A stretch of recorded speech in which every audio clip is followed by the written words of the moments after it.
최근에 제가 알고 있는 어떤 분이 2달 전에 평생 동안 공무원 생활하다가 5급 공무원으로 공적인 자리에서 물러난 분이 저를 만나서 이렇게 말했습니다. 그동안 젊어서 쭉 20여 년 넘게 달려왔는데 이제 퇴직하고 보니까 마음이 한결 편합니다. 직장 생활하면서 얼마나 많은 스트레스를 받았는지 혈압 지수가 높았었는데 퇴직하고 이렇게 계속 쉬다 보니까 이 혈압 지수도 떨어지고 마음도 편해지고 이제 나는 제2의 인생을 준비하면서 계획하고 있습니다. 이런 이야기를 했습니다. 아마 여러분도 공감이 가실 것입니다. 그동안은 너무 고통스럽고 짜증이 나고 정말 힘든 시간들이 진급할 때마다 하기 전부터 있었는데 다 이제 끝나고 내려놓고 나니까 너무나 편안하더라. 저는 그 말에 전적으로 공감합니다. 그러면서도 제2의 인생을 살기 위해 도전하는 날들을 살아갈 때 또다시 고통과 스트레스와 짜증 섞인 일들은 언제나 있을 것이다. 그런 생각을 돌아오면서 저를 보면서도 하고 그분을 생각하면서도 하게 되었습니다. 심리학자들은 내가 몹시 불쾌하거나 힘이 들 때, 견딜 수 없을 때 자신의 감정의 변화를 읽고 그것을 읽을 뿐만 아니라 언어화시키라. 그러면 감정을 조절하는 데 매우 큰 역할을 한다. 이렇게 이야기하고 있습니다. 내가 지금 슬퍼하고 있구나. 이렇게 자기 감정에 이름을 떡 붙이고 나면 자기 마음 상태를 규정하고 나면 자기를 객관적으로 바라볼 수 있게 되면서 문제에 대해서도 객관적이 되고 또 이것을 어떻게 풀어갈 것인지 구체적으로 다가갈 수 있기 때문이다. 그렇게 내가 화가 났구나, 내가 슬프구나 라고 자기 감정에 문제에도 감정에도 이름을 붙일 수 있다. 그런 뜻이었습니다. 오늘 본문에 등장하고 있는 이 말라기 4장에 등장하고 있는 하나님 백성들은 그들의 마음이 몹시 고통스러웠습니다. 하나님이 페르시아를 통해서 해방시키셔서 고향 땅에 돌아와 성전을 재건하였지만 자신들이 생각하는 것처럼 그렇게 쉽게 단번에 하나님의 사랑 안에서 하나님이 주시는 복을 누리면서 살지는 못했습니다.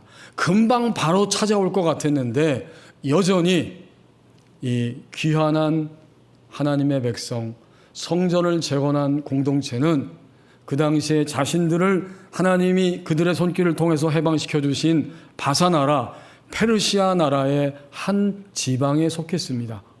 그래서 말라기 1장 8절에 보면 총독에게 드려봐라 하면서 단어가 나오는데 여전히 강대국 페르시아가 파송한 총독의 지배 아래 있으면서 자치권을 가지고 생활하는 그러한 유대 민족이었습니다.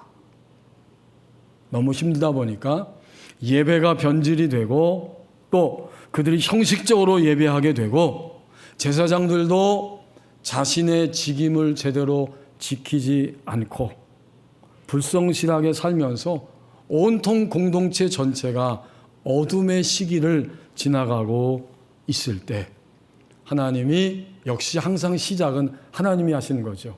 하나님은 말라기 곧 나의 사자, 나의 메신저를 보내셔서 말라기가 그런 뜻이잖아요. 나의 사자, 나의 메신저. 하나님의 사랑을 전달할 수 있는 나의 사자를 보내셔서 그들에 대한 하나님의 사랑을 다시 확인시켜 줍니다. 이게 말라기서 전체의 내용이에요. 1절에 보면 그 하나님을 만군의 여호와라고 표현하고 있습니다. 만군. 모든 눈으로 보이고 보이지 않는 모든 힘, 권세들 가운데 최상의 권세를 가지신 분, 그게 만군이에요. 모든 힘과 권세의 가장 으뜸의 자리에 있는 만군, 바로 그 만군의 하나님, 그 여호와가 이르노라. 이제 용광로불 같은 날이 올 것이고, 그날에는 항상 인간 세상을 정의할 때에 빼놓을 수 없는 정의, 교만한 자가 있는 인간 세상, 악을 행하는 자가 있는 인간 세상인데, 그날이 오면 다 지푸라기 같이 태워질 것이고 남기지 않을 것이다. 여기서 우리는 그날이 어떤 날인지를 알게 됩니다.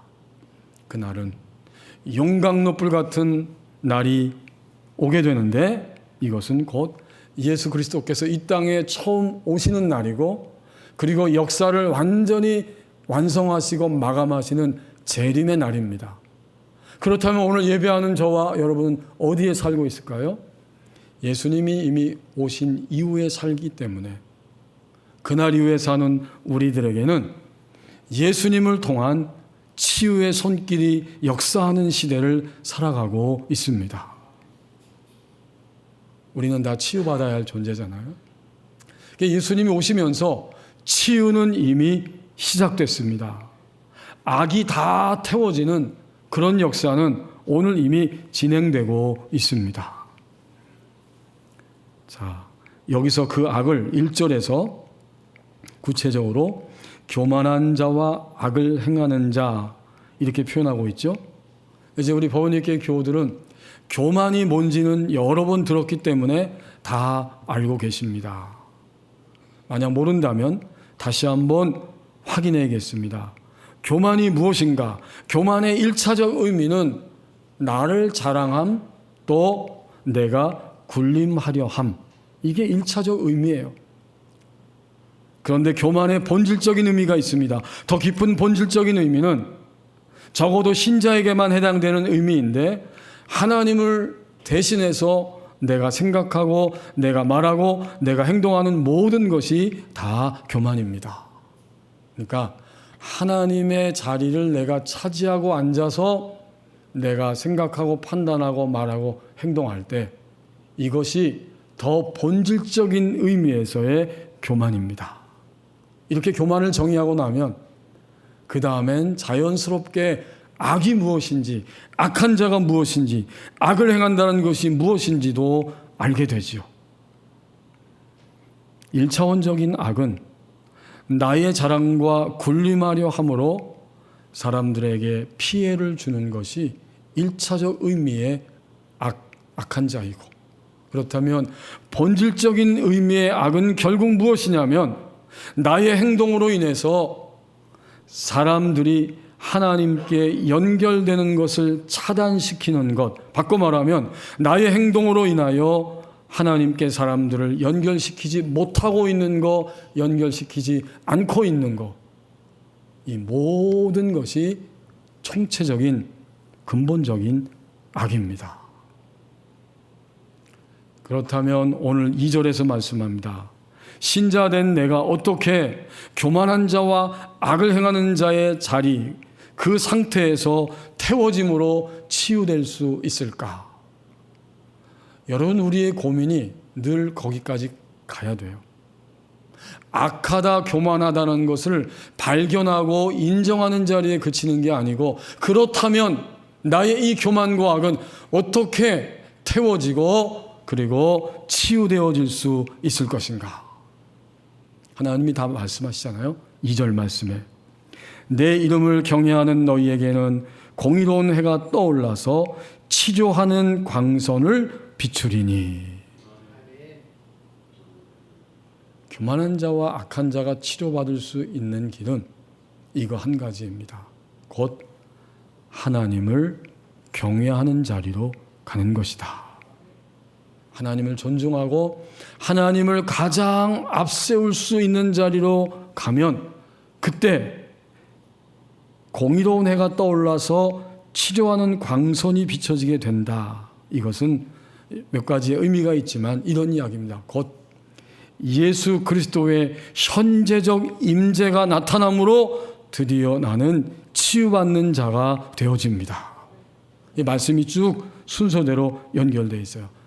하나님의 이름을 앞세우고 그분을 존중할 때에 이미 우리 가운데 오신 예수님의 현재적 임재가 나에게 찾아오게 됩니다. 그러면 나의 몸과 마음과 영이 전인적으로 어둡고 침침한 자리에 있었던 이 외양간에 쓸쓸하게 앉아 있었던 송아지가 어떤 모습이 될까요? 외양간에서 나온 송아지같이 뛰리라. 예수님의 현재적 임재가, 주님이 오신 날 이후에 예수님의 현재적 임재가 우리 안에 찾아오게 됩니다. 경외하면. 이게 법칙이에요. 하나님을 존중하고 앞세우면 예수님의 과거적 임재가 아니라 현재적 임재가 나타나게 되고, 그때 내 안에서 치유의 역사가 진행이 됩니다. 그러면 나는 외양간에서 나온 송아지가 뛰는 것처럼 감격스러운 치유의 사람으로 살아갈 수 있게 되죠. 바로 이 사실을 2절에서 말씀하고 있습니다. 그 다음 3절에 보면 내가 그렇게 감격하고 기뻐하는 존재가 되는 것으로 끝나는 게 아니라, 이제 내가 치유되었기 때문에 3절에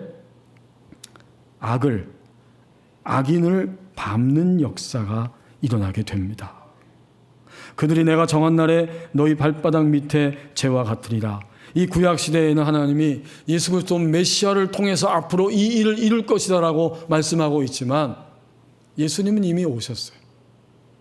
예수님이 오신 이후에 우리는 살아가고 있기 때문에 결국 우리의 삶 속에 악인을, 하나님과 반대 방향으로 가는 이 모든 현실 앞에서 발로 밟고 맞서는 용기와 지혜와 힘을 소유하게 됩니다.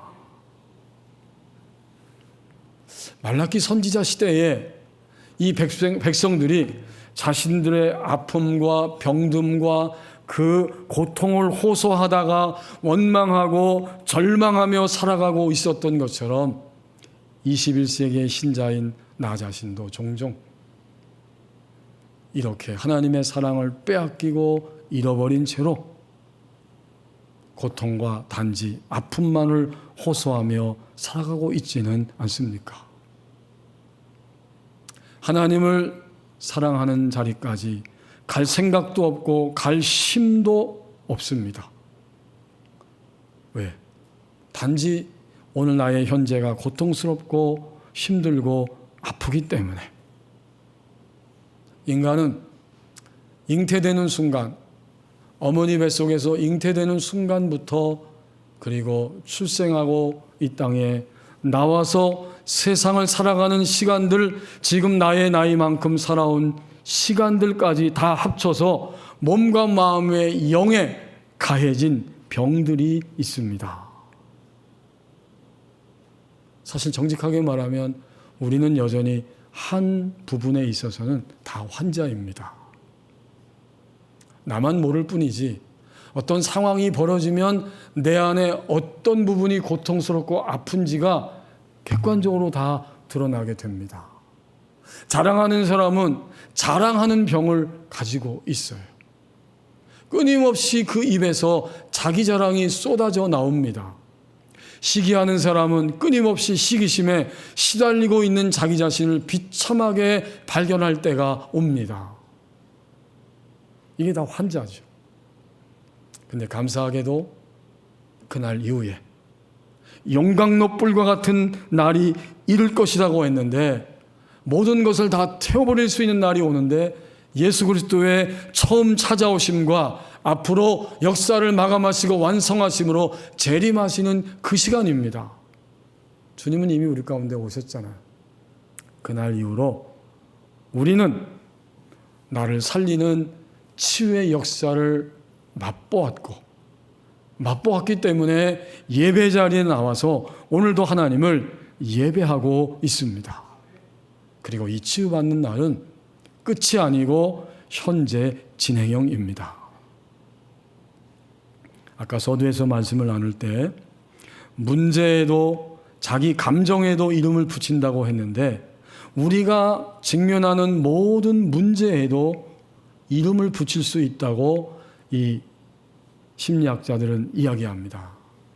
독일 어권에서 이 심리치료사들 사이에 널리 통용되고 있는 룸펜슈틴츠헨의 법칙이 있습니다. 말이 좀 어렵죠, 발음이? 이게 이름인데 룸펜슈틴츠헨의 법칙.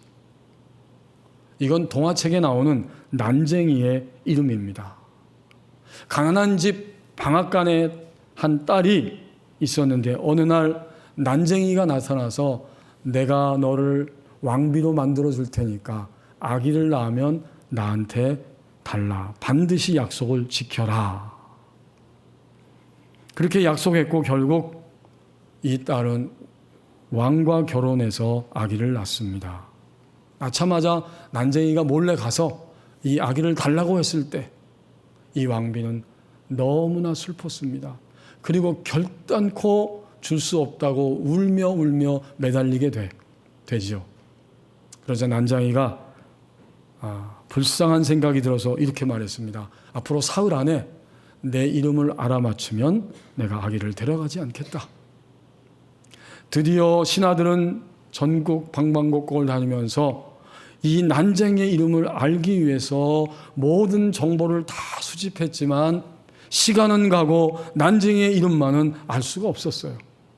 그러던 중에 우연히도 한 신하가 숲속에서 들려오는 작은 집에서 흘러나오는 노래소리를 엿듣다가 난쟁이의 이름을 알게 되었습니다.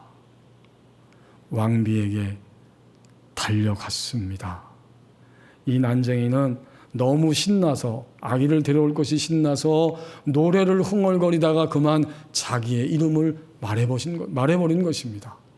드디어 왕비에게 그 이름을 말하게 되었고 난쟁이가 찾아왔을 때 왕비는 난쟁이의 이름을 알아맞추게 됩니다. 롬펜슈틴츠헨이다. 그 말을 알아맞히자마자 난쟁이는 눈앞에서 즉시로 사라져버렸습니다. 이름이 없는 것에 이름을 붙이면 그 순간에 문제라고 하는 마법에 걸려 있었던 사람이 난쟁이가 스스로 사라지는 것처럼 그렇게 심리적으로 사라져버린다. 이런 것들을 이 상담사들이 알아차리게 되었고 그것을 룸펜슈틴츠헨의 법칙이다. 이렇게 이름을 붙였습니다. 오늘 성경은 말라기서 4장 1절에서 3절은 이 말씀을 대할 때 저는 그런 생각을 하게 되었습니다. 그렇다면 그리스도인들에게 붙여지는 이름이 두 가지가 있을 것이다. 오늘 본문에 1절 3절에 등장하고 있죠. 우리가 이 말라기 선지자 시대에 하나님의 귀한 공동체, 고향 땅으로 돌아온 공동체가 여전히 성전을 재건하고도 슬프고 고통스럽고 아프고 또 고민 속에 살아가고 있는데 하나님이 말라기 선지자를 통해서 너희들의 이름은 이런 것이다라고 우리에게 깨닫게 하기를 원하십니다. 먼저는 그리스도인 된 우리의 이름은 죄이고, 그렇죠? 죄 때문에 우리는 이 악을 행하는 자와 교만을 행하는 자 때문에 우리는 이러한 죄 때문에 힘들고 고통스러워요. 하지만 동시에 또 하나의 이름이 등장하는데 그것은 바로 경외입니다. 그리스도인의 이름. 죄이고 그러나 동시에 하나님을 존중하고 앞세우는 경외. 이것이 신자의 이름입니다. 만약 우리가 매 순간을 살면서 앞으로도 이렇게 나는 어쩔 수 없는 죄이다라고 죄라고 이름 붙이면서도 동시에 나는 여기서 하나님을 앞세우고 존중하며 경외합니다라고 이름을 붙인다면 어떻게 될까요? 그 순간에 두려움과 타락은 사라지게 될 것입니다. 그리고 다시 하나님의 사랑이 회복됩니다. 하나님이 나를 사랑하신다는 사실이 다시 한번 믿어지게 되고 붙잡게 되고, 동시에 나도 하나님을 나의 인생 전부를 다하여 사랑하겠습니다 라고 하는 결단이 우리를 통해서 흘러나옵니다. 이 사랑의 회복이 결국 뭘까요? 치유입니다. 치유하심. 그날 이후로 예수 그리스도께서 용광로불 같은 날처럼 우리에게 오신 그날, 그리고 그분을 믿는 우리들은, 앞으로 재림에 오실 그분을 믿는 신자들은 그날 이후로 나를 살리는 치유의 역사가 일어난 것이고 진행되는 것이고, 현재도 현재 진행형입니다. 이 사실을 3절까지의 말씀에서 우리에게 보여주고 있습니다. 그렇다면 이제 4절 말씀을 보십시오. 오늘 나를 위하여 주시는 말씀을 섭취함으로 치유는 실제화됩니다. 4절에서 하나님이 말라기 나의 사자를 통해서 이렇게 다시 한번 사랑을 회복시켜 주신 다음에 그 사랑 안에서 살아가도록 명령형으로 말씀합니다. 너희는 내가 호렙에서 온 이스라엘을 위하여 내 종 모세에게 명령한 법, 곧 율례와 법도를 기억하라.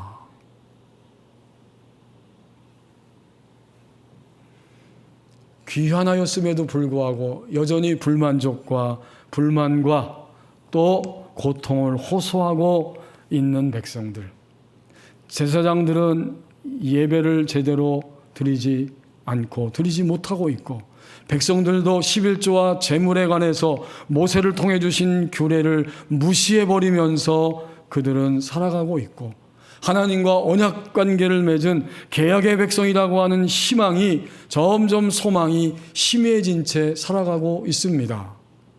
그러다 보니까 여러 가지 모습이 나타나는데, 말라기서 1장부터 이 앞에 3장까지 쭉 읽어보면 이들이 얼마나 하나님의 계약과 거리가 멀어졌는지를 구구절절히 말씀하면서 제사장에 대해서, 일반 백성들에 대해서 이야기합니다. 이방인들과 다시 혼혈이 섞이는 혼인관계 속에 그들은 살아가게 되었습니다. 또 결혼하였는데 이혼을 하게 됩니다. 그리고는 마침내 항상 밑으로 떨어지면서 나타나는 도덕적인 타락상이 그들에게 생활 속에 점점 드러나게 됩니다. 그들의 삶과 신앙을 보여주는 한마디의 말씀이 말라기서 시작 부분에서 이미 들려지고 있어요.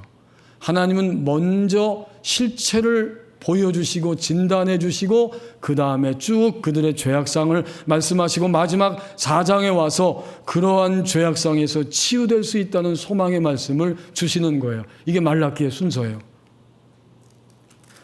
하나님이 하시는 말씀, 백성들의 실체, 그것은 말라기서 1장 2절 한 절에 상반절에 중반절에 등장합니다. 말라기 1장 2절 상반절부터 중반절을 보십시오. 여호와께서 이르시되 내가 너희를 사랑하였노라 하나 너희는 이르기를 주께서 어떻게 우리를 사랑하셨나이까 하는도다. 이것이 이 시대 백성들의 삶에 마음 깊숙이 자리 잡고 있었던 실체였습니다. 하나님이 말씀하셨지만 믿을 수 없고, 그 말씀을 따라갈 수 없고, 그 말씀에 자신의 인생을 전부를 걸 수는 없었어요. 이게 실체예요. 꼭 우리의 모습과 흡사하지 않습니까? 하나님 오늘도 말씀하십니다. 여호와께서 이르시되 내가 너희를 사랑하였노라. 하나님은 이미 우리를 사랑하셨어요. 예수 그리스도를 보내셨다는 것이 그 움직일 수 없는, 의심할 수 없는 절대적인 증거입니다. 하지만 우리는 여전히 고통스러워하며 의심하며 하나님을 사랑하는데 우리 인생 전부를 걸지 않고 있습니다. 이게 모순이죠. 커다란 어둠이고 악입니다.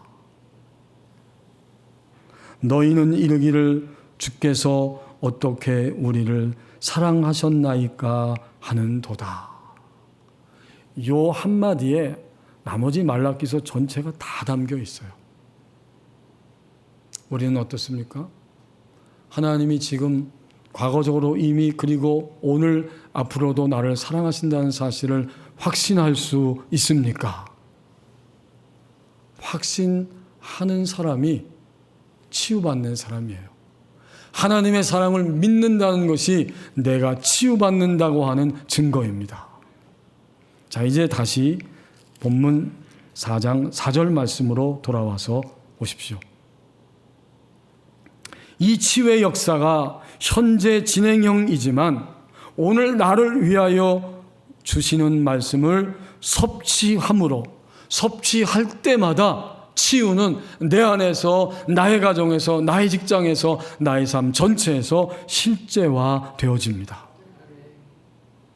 4절이 바로 그 말씀이에요. 너희는 내가 호렙산에서, 신의 산이죠.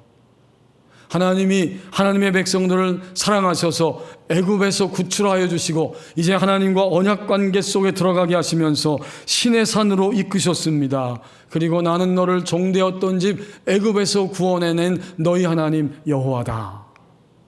하나님이 먼저 하신 일이 뭔지를 진술하신 다음, 그렇기 때문에 너희와 나는 이제부터 언약 관계를 맺은 백성이다.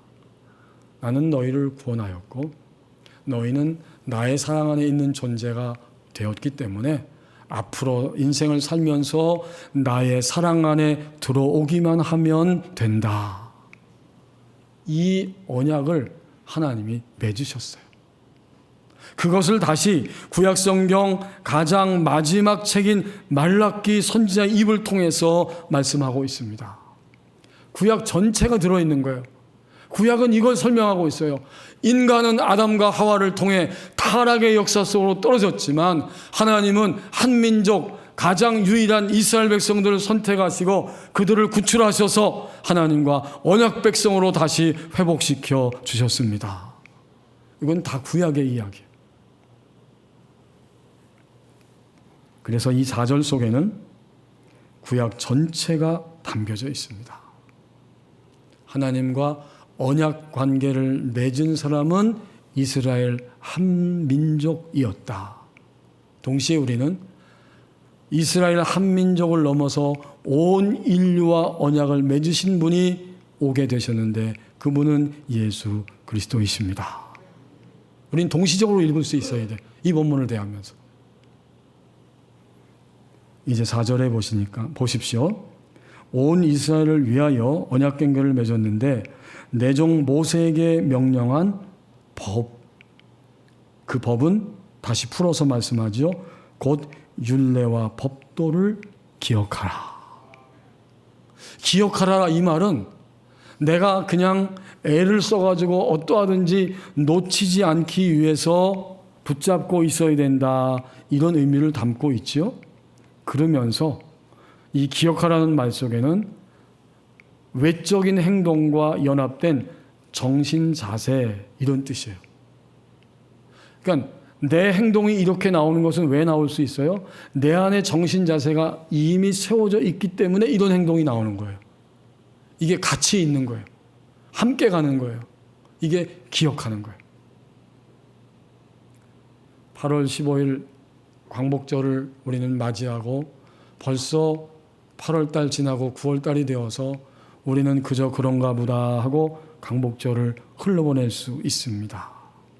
광복절은 우리 민족에게 있어서는 기억하는 날입니다. 그것은 내 마음속에 항상 상기시키고 있기 때문에 그것이 자연스럽게 외적인 행동과 연합되어서 나오게 되는 날이 우리 민족에게는 광복절입니다. 독일과 일본의 차이점이 있다고 하면 독일은 나치에 의해서 얼마나 자신들이 만행을 저질렀는지 공개적으로 온 세계가 볼 수 있도록 끊임없이 사과할 뿐만 아니라 실제적인 행동으로 보여줬기 때문에 어느 날 폴란드에 갔을 때 독일 수상이 무릎을 꿇고 비를 맞으면서 그 묘비 앞에서 사과했을 때 온 세계가 그것을 목도하게 되었고 독일의 진정성을 알고 이제 독일은 다시 한번 무장하여서 우리를 칠 민족이 아니고 우리와 함께 하면서 앞으로 번영을 위해 나갈 그러한 유럽의 국가다. 그래서 독일을 신뢰할 수 있게 되었습니다. 하지만 슬프게도 아직까지도 만 35년, 햇수로 36년 우리 민족을 아프게 하고 악을 행하였던 일본은 자신들의 만행을 결코 기억하지 않습니다. 더 가슴 아픈 것은 그렇게 쓰라린 경험을 가지고 있는 우리나라 백성들도 종종 기억하지 않고 오히려 그 기억을 부정하거나 지워버리려고 하는 이런 행태들이 보여진다면 이것은 굉장히 가슴 아플 뿐만 아니라 우리 민족의 삶에 우리의 미래의 커다란 어둠의 그림자로 작용하게 될 것입니다.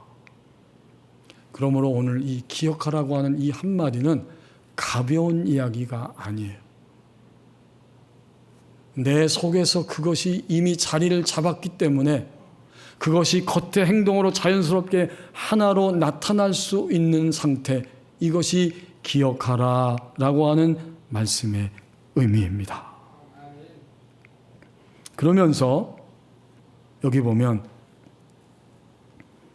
모세에게 명령한 법이라고 말합니다. 이것은 하나님이 호렙산에서 이스라엘 백성들의 삶을 위해서 주신 가르침과 교훈입니다. 그 전체예요. 근데 그것을 풀어서 설명할 때 뭐라고 말해요? 곧 그것은 율례다. 율례는 이 전체적인 분명한 가르침과 교훈이 있고 실제적인 생활 속에 들어가서 그대로 시행해야만 하는 구속력을 가진 법령을 의미합니다. 이게 율례예요. 원칙이 있고 가르침이 있고 구체적인 생활 속에서 어떤 사건이 발생했을 때 거기에 대해서 구속력을 가진 법령, 이것이 바로 율례예요. 그리고 마지막 부분에 법도라고 표현했는데 이 법도는 그러한 모든 율례를 통해 법령화시킨 것이 사람들에게 판결과 심판을 가져오게 되었을 때 법도입니다. 너무나 분명하죠. 분명한 가르침이 있고 법이 있고 그것이 생활 속에서 구체적으로 시행되기 위한 법령으로 선포되었고 이것이 제대로 시행되었는지 시행되지 아니하였는지를 판단하고 심판하는 판결의 법도가 있습니다. 이걸 다 합쳐서 기억하라라고 말씀합니다. 우리는 가만히 있어도 매일같이 들려지는 시대에 살고 있습니다. 얼마나 많은 소리들이 들려집니까? 그냥 길을 지나가도 들려지고 뭔가를 우리가 시청할 때에도 가만히 보고 있으면 들려지고 이건 수동적 상황이에요.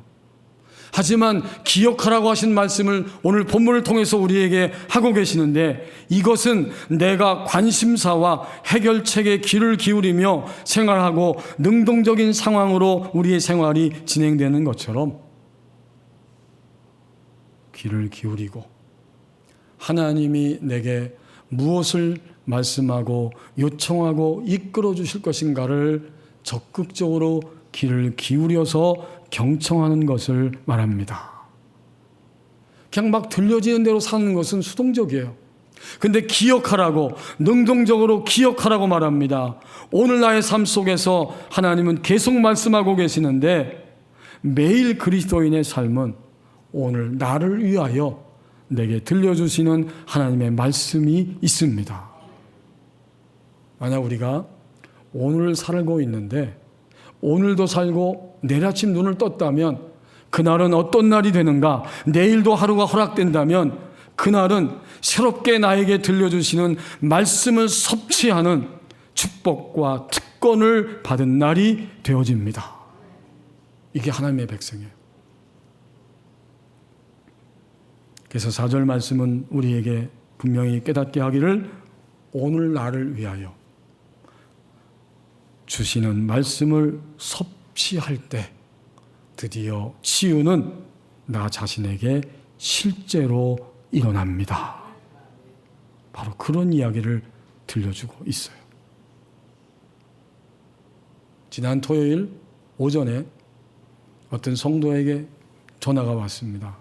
제가 막 교회 오려고 이제 막 나서려고 하는데, 그러면서 그 성도가 학개서 1장 14절 말씀을 읽었는데, 하나님이 스룹바벨과 학개와 모든 백성들의 마음을 흥분시키심에 그들이 나가서 성전을 재건하는 일에, 기초를 놓는 일에 그렇게 앞장서게 되었다. 근데 여기서 흥분시켰다는 게 무슨 뜻이에요? 라고 물어보더라고요. 그때 저는 직감적으로 그 말씀을 깨닫게 됩니다. 하나님이 감동시켰다는 뜻입니다.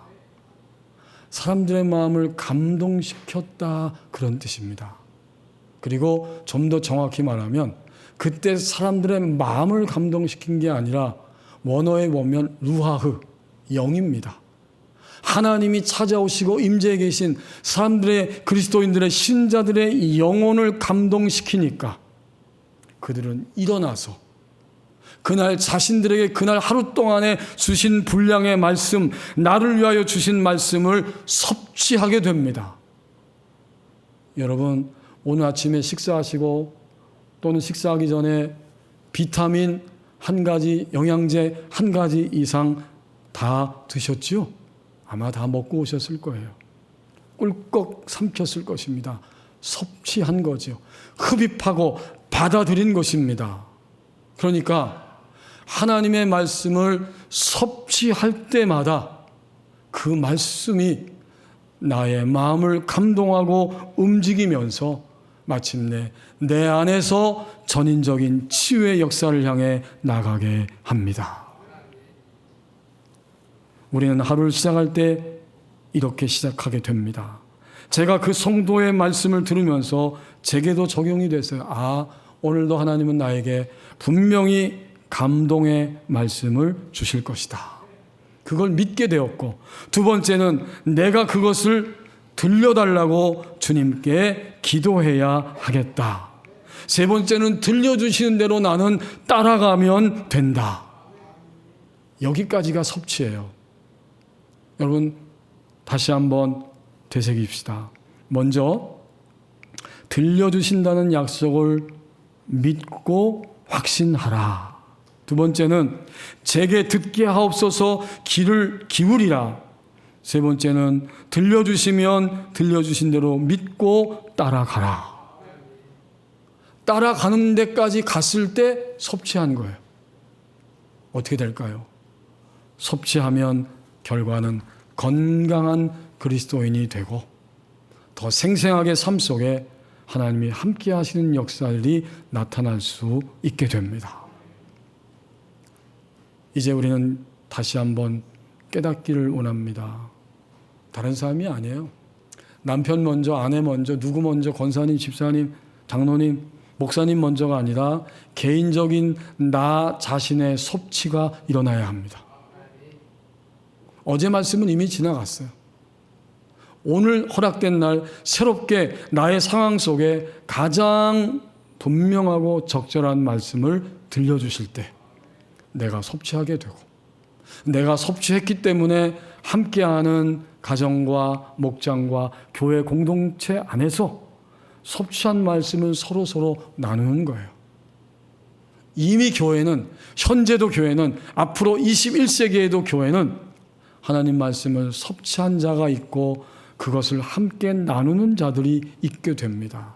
이것이 없이는 어떤 조직, 무슨 회, 아무리 해도 섭취함이 없는 공동체는 성숙함과 성장함이 없습니다.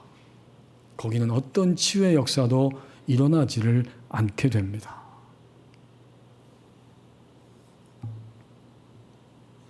스코틀랜드에서 여러 해 전에 한 해변가에 카페에서 이런 일이 있었다고 합니다. 해변에서 일하는 어부 몇 사람이 카페에 들어가서 빙둘러 앉아서 서로 무용담을 자랑하기 시작합니다. 한 어부가 팔을 쭉 뻗으면서 내가 잡았던 고기는 내 이 팔뚝에 몇 배나 된다고 이야기하는 순간 주문한 차를 쟁반에 들고 주전자에 담아가지고 오던 직원과 부딪히면서 쟁반이 부딪히고 주전자가 벽으로 날아가 버리고 그 벽이 다 엉망이 되고 말았습니다. 하얀색의 벽이 다 덧칠해지고 만 것입니다. 주인이 달려왔고 살펴보면서 한숨을 쉽니다. 어쩔 수 없이 이 벽을 다시 칠해야겠구나. 그때 저쪽에 앉아있던 한 사람이 손님이 일어나서 제가 그 얼룩 위에 그림을 그려도 될까요? 라고 질문합니다. 주인이 가만히 생각해 보니까 손해볼 게 없고 방법도 없어요. 허락을 했습니다. 이 사람은 일어나서 잠시 후에 자기 가방 안에 있는 도구를 꺼내더니 그 얼룩 위에 선을 그리고 색을 입히기 시작하는데 점점점 시간이 가면서 보니까 놀랍게도 벽에는 화려한 뿔을 가진 숫사슴이 등장했습니다. 주인이 놀라서 살해를 하려고 하니까 살해가 필요 없습니다. 그렇게 말하고 찻값을 내고 나갔습니다. 잠시 후에 뭔가를 잊어버렸다는 듯이 이 사람이 뛰어 들어와서 제가 그림에 서명하는 것을 잊었네요 하고 옆에 이름을 썼습니다. 에드윈 렌시오. 그는 유명한 야생동물 화가였습니다. 완전히 새로운 그림이 그려진 것입니다. 어떻습니까? 주님이 이 땅에 오신 날부터 치유의 역사는 시작되었고 진행형이고 오늘도 주님은 이 화가보다 더 완전하고 뛰어난 손길로 우리를 치유의 길로 이끌어 가시고 초대하고 계십니다. 오늘 나를 위하여 주신 말씀을 섭취할 때마다 오늘 치유는 실제화되어집니다. 이 모든 것은 결국 하나님의 사랑입니다. 내가 너희를 사랑하였노라. 언제 우리를 사랑하셨습니까? 결국 오늘과 내일의 역사는 사랑을 향해 진행되고 있습니다. 기도하겠습니다. 우리 함께 기도합니다. 예수님 오신 이후에 우리는 교만이라는 악과 또 죄악, 모든 악들이 치유되고 있습니다. 주님, 이것을 믿게 하시고 매일 나를 위하여 주신 말씀을 섭취하여서 실제화되는 치유 속에 살기를 원합니다. 함께 기도합니다.